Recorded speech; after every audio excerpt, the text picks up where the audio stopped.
nosotros no aceptaremos la exclusión de nuestro pueblo de ese derecho. Mr. Gorbachev, tear down this wall.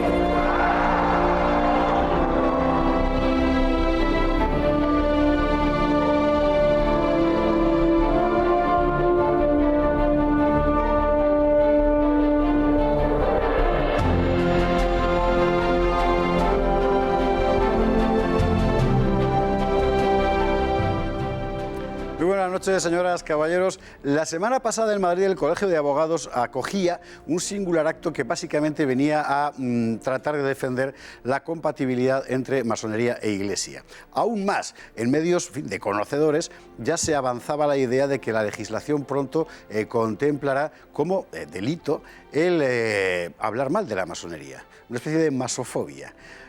Pero bueno, ¿no nos habían dicho que eso de la conspiración masónica era mentira? Pues resulta que no. ¿Qué está pasando que la masonería vuelve a ser noticia?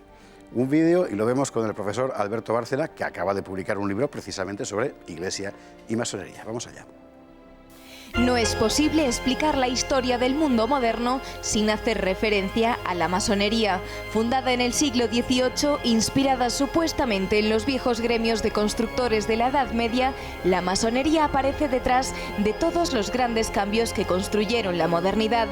Fue determinante en la Revolución Francesa y en la destrucción del Imperio Español. Alentó las grandes revoluciones liberales europeas de 1830 y 1848. Sus logias dispusieron de un enorme poder a finales del siglo XIX y en el caso concreto de España no hubo suceso político donde no metiera la mano. Es bien sabido que durante la Segunda República se decía que la masonería era la primera fuerza política de las Cortes, porque numerosos diputados, tanto de derechas como de izquierdas, pertenecían a sus filas. ¿Qué es exactamente la masonería? Una sociedad secreta de carácter filosófico o más precisamente ideológico que aspira a orientar la marcha del mundo según sus propios principios, al tiempo que predica la perfección moral de sus miembros.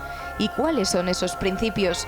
Muy sumariamente, la creencia de un ser supremo ordenador que no es Dios, la fe absoluta en la libertad del individuo por encima de naciones y credos y la aspiración a construir una fraternidad universal fundada sobre tales preceptos.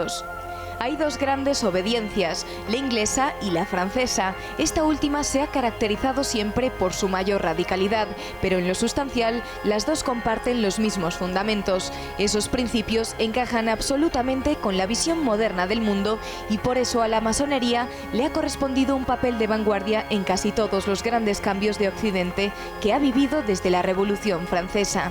Del mismo modo, tal programa la enfrenta por definición a la Iglesia Católica, hasta el punto de que buena parte de la historia moderna puede contarse como una guerra entre la masonería y la Iglesia.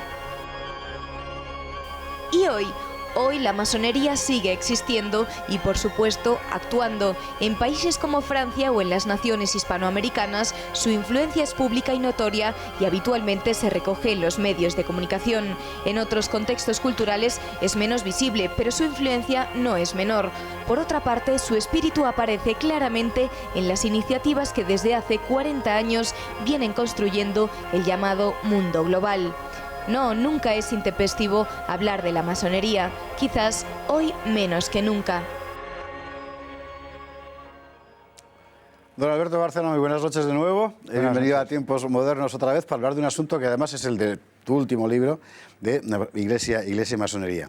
Hemos dicho en el vídeo que la iniciativa del orden global de los últimos 40 años, en realidad son más de 40 desde que empezó a construirse esto, y la influencia de la masonería que creíamos periclitada, resulta que no. Estamos viendo ahora que públicamente vuelve a darse a conocer. Ahora están en un pleno proceso de normalización, lo llaman, saliendo del secretismo en el que tampoco se sabe por qué estaban.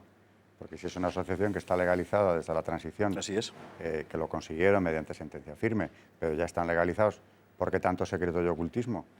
Hace poco veía un titular en el que decía que han tenido el valor los masones canarios de salir del armario masónico. ¿Y por qué estaban en un armario? Nadie les obligaba a estar ahí metidos. ¿Por qué estaban en un armario, porque efectivamente? querían estar en él, porque evidentemente... Quiero decir que además todo el mundo lo sabía.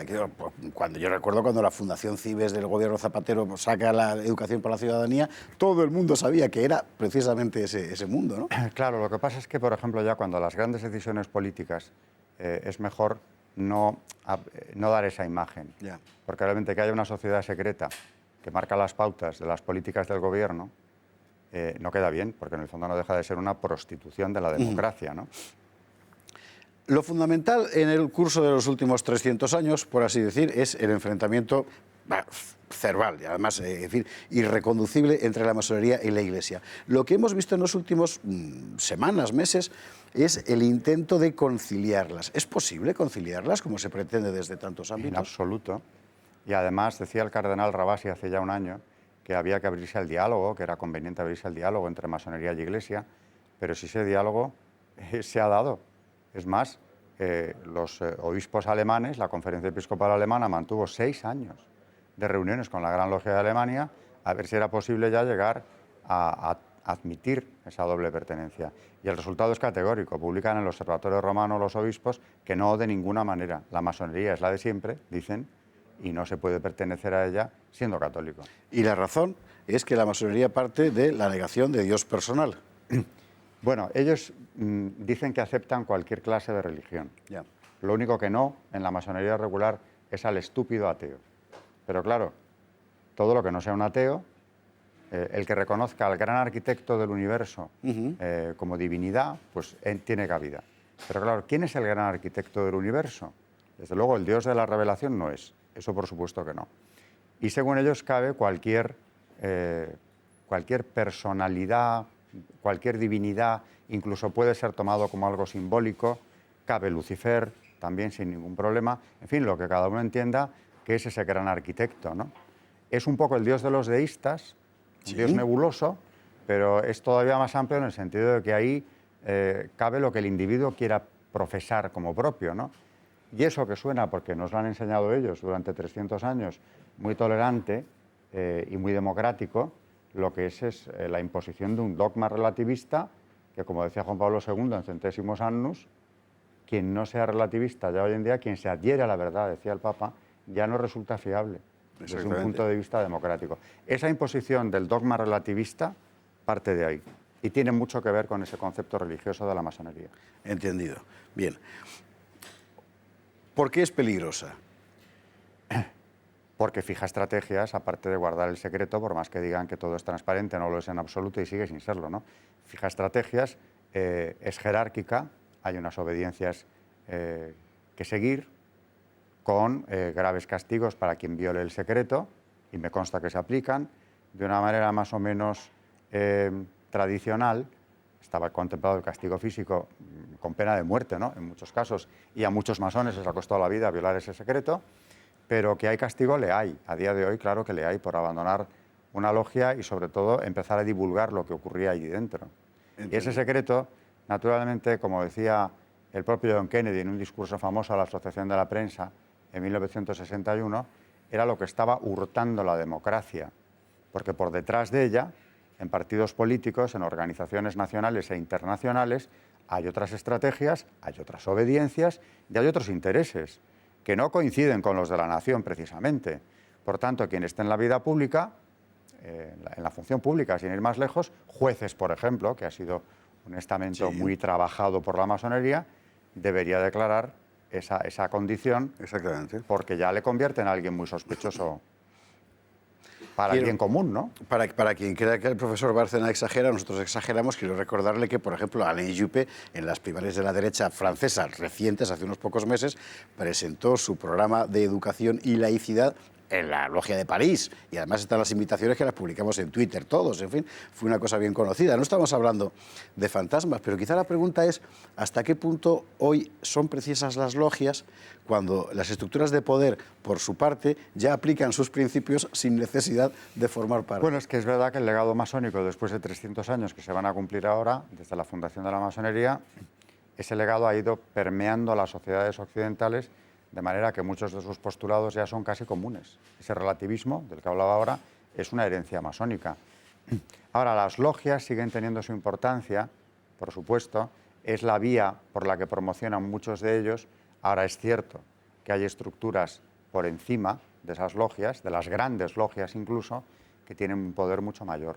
Por ejemplo, lo que se ha llamado organizaciones pantalla de la masonería, donde más de la mitad o en torno a la mitad de sus miembros pertenecen a alguna logia y la otra mitad no. Es una jugada muy inteligente, porque al abrir el abanico, naturalmente se abren a espacios de poder político, mediático, económico, sin necesidad de que sus colaboradores se inicien en logias. Eso sí, tendrán que seguir la estrategia masónica y cumplir el programa masónico. Estamos hablando de las organizaciones vertebrales del mundo global en este momento. Y no solamente las que aparecen como más señaladas, el CFR norteamericano, sí, no tan conocido, o el famosísimo ya Club Bilderberg. No, es que en las instituciones internacionales, Naciones Unidas y Unión Europea, especialmente en ellas, el porcentaje de masones en ocasiones puede superar el 60%. Bueno, en la Segunda República Española estamos en la misma situación. Y la Unión Europea me consta ya no solo por haber conocido la obra de los especialistas, sino por haber hablado con personas que han tenido cargos importantes dentro de las instituciones europeas, que es una realidad, aparte de que no es que lo diga yo.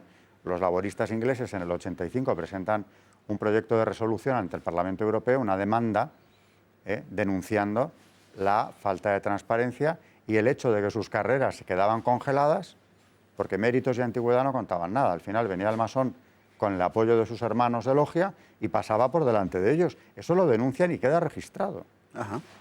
Y hace poco tuve conocimiento del presidente, de un presidente del Parlamento Europeo, que confesaba, al menos en privado, haber llegado allí con el apoyo masónico, aunque también se ocupaba de decir que él no lo era.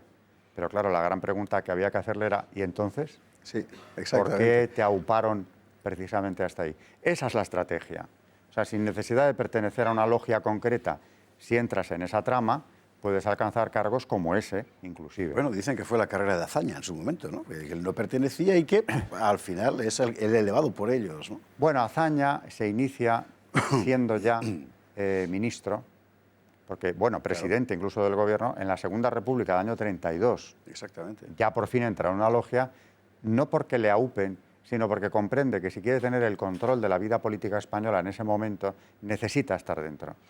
Y es curioso porque su discurso, los discursos del Ateneo, por ejemplo, del año 30, son los más masónicos posibles sin ser masón. Claro. Es interesante. Estaba en plena sintonía. Sí, pero un dato importante, quien redacta la Constitución del 31, que es contra la Iglesia abiertamente, la comisión parlamentaria que redacta esa Constitución, el presidente, que es el ilustre catedrático don Luis Jiménez de Asúa, su nombre simbólico es Carrara y pertenecía a la logia central a la logia regional del centro.